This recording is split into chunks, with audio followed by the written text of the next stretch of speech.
The voice behind songs as perky as I Want to Dance with Somebody and as torchy as what became her signature song, I Will Always Love You. But by the mid-90s, even as she was moving into acting, she became what she described in an interview as a heavy user of marijuana and cocaine. Her marriage to singer Bobby Brown grew unhealthy, and in the 2000s, her singles slipped from the top 10, and Houston became a tabloid subject. In 2007, after 15 years of marriage to Bobby Brown, her petition for divorce was granted. All of Whitney Houston's studio albums were million sellers, and 2 have sold more than 10 million copies in the United States alone. She is the most awarded female artist of all time. Whitney Houston had a lasting impact on the music industry, and fans will remember her for her talent and not for her struggles. For WICR, I'm Jacqueline Falcone.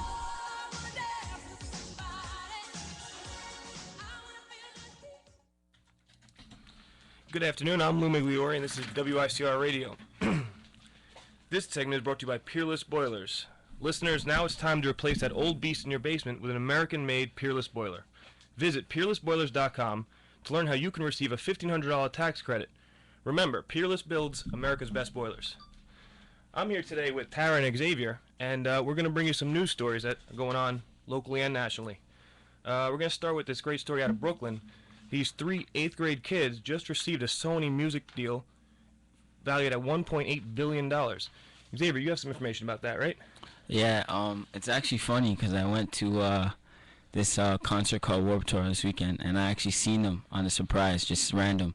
And they're 3 like 8th grade like young children on stage. I'm like, what is going on? Like, where these guys come from? You know, they're just rocking out.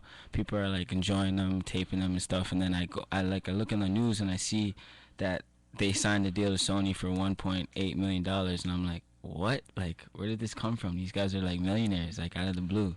But it's crazy. Yeah, I read the article, and they're saying how like they're from Brooklyn, 8th graders, so they're mad young. Like, I'm looking at the performers that they're going against, and all these guys look like they're 30, 40, like maybe even 20, like, you know, from 20s to 30s.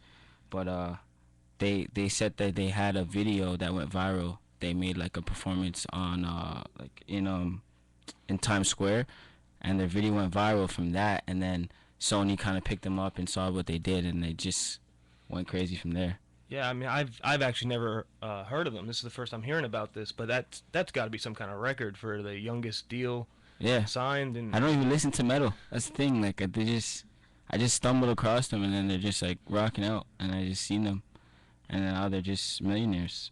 That's incredible. Tara, what do you think about that? Is that... You know, actually, I found out that they opened for Guns N' Roses in Vegas. Oh, for real? Yeah, seriously. Like, it's just so crazy how they're becoming more well-known. And they're from Flatbush, too. So they were going to, like a ghetto kind of school, and they were getting made fun of all the time because they were having like black nail polish, and they were dressing kind of funky, man. You know, like against the norm and stuff. Right. But now that they're more credited and like they have this record deal and they're making so much money and they're going to be making albums and stuff, they're just getting more popular, and I guess no one wants to make fun of them anymore. Cool kids on the block. I feel like it's easier nowadays for a band like them, a metal band, it's sort of a cross-cultural band, to grow in an urban setting. I think the latest trends in hip-hop and rock are kind of blending together. Yeah, exactly. Yeah, I would say that too. Yeah. Yeah, it's definitely something that's going to be coming on in the future, even stronger. Yeah. But in other news, a 7-year-old princess in Africa. Tara, you were reading about this story. You brought it to me. Yeah, I guess every little kid's dreams are coming true lately. This girl named Emily Heaton, she's from Virginia. She told her dad that she wanted to be a princess. I mean, when I was 7, I guess I wanted to be a princess too. But my dad would just be like, oh, watch a Disney movie, or, you know, put on a dress, just pretend to be a princess, yeah, you know? Definitely. This dad actually went in, and his name is Jeremiah Heaton. And he planted a flag that she made herself. She drew a flag, and he went all the way to Africa, right next to Egypt, at this unclaimed territory, 800 square miles, and planted the flag there. So he actually went there and just put a flag in the ground. Just put a flag in the ground, and he said, "This is mine. This is my daughter's."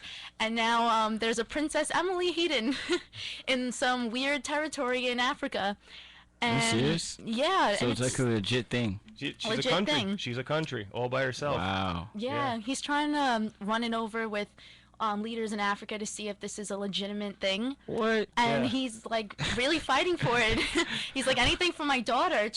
It's crazy. He's definitely setting the bar for fathers all around the U.S. Yeah, 'cause, pretty high. I would say. mean, like fathers are, making birthday parties at bowling alleys and stuff, and Oh, this man. dad is, making to her a Africa. princess. Yeah, and I think the way international law reads is that if he can get the two sovereign nations that border him, which would be Sudan and Egypt, to recognize them as a country, What? she will actually be her own country, and that's real. You know what this reminds me of? What's that? What? An episode from Family Guy. Yeah, Pretoria. Victoria. Pretoria, absolutely. I hope it doesn't turn out like Yeah, that. like- That didn't end well. Yeah, that's gonna be bad. Okay, and in some more serious news, I don't know if you guys heard about over the weekend, early Sunday morning, police officer Melvin Santiago was slain in Jersey City. It's heinous crime, terrible story. This guy, Lawrence Campbell, went into a Jersey City Rite Aid, or it was Walgreens, I think, and he assaulted the guard and stole his weapon and proceeded outside to wait for police to arrive with the sole intention of murdering an officer. What? Yeah, Wow. witnesses outside actually said that he had come up to them and said, I'm sorry for the disturbance. Watch the news tomorrow. I'm going to be famous. Wait, where is this happening? In Jersey City, in New Oh, Jersey. man. Yeah, not too far from here in New Rochelle. And That's crazy. now what's happening is the friends and family of the criminal, of Lawrence Campbell, have actually set up a memorial to him just a couple 100 feet away from Santiago's memorial. It's actually larger. It's drawing a bigger crowd. Wow. Wow. So people are up in arms about this. What do you guys think about that? Well, first thing, Americans are crazy in my eyes. That's right, you're Canadian. I should make that clear first of all. Yeah. I don't know. That's crazy. Like, I would only think that would be happening in like a movie or something. Like, like Yeah, it's surreal. some It's definitely crazy surreal. story. Like, I'm trying to be famous, so I'm gonna kill an officer. I mean, I guess I understand in their point of view that is like a family member of theirs, but they should not be glorifying the actions that he made and everything. And I mean, yeah, he died, and it's upsetting that someone Sure, is yeah. dead, but the fact that the reason why he's dead is something even worse, you Right, know? and let me read this quote from his widow, Angelique Campbell. She said, "I'm sorry for Santiago's family, but my husband should have killed more officers if they were planning to kill him."